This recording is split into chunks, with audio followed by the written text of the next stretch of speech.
Saudara, Lembaga Survei Carta Politika merilis survei terbarunya terkait Pilpres 2024 dan hasilnya Ganjar berada di urutan teratas elektabilitas calon presiden.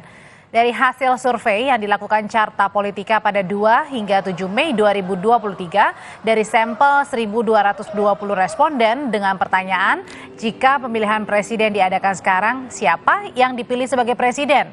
Dari simulasi 10 nama dan dikerucutkan jadi 3 nama yang mendapatkan elektabilitas teratas dan ketiganya adalah Ganjar Pranowo, Prabowo Subianto, Anies Baswedan.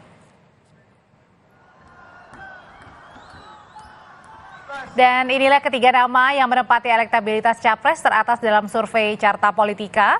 Bakal calon presiden yang diusung PDI Perjuangan Ganjar Pranowo mendapatkan 38,2%, sementara Ketua Umum Partai Gerindra Prabowo Subianto mendapatkan 31,1% dan bakal calon presiden dari Partai Nasdem, PKS dan Demokrat Anies Baswedan mendapat 23,6%.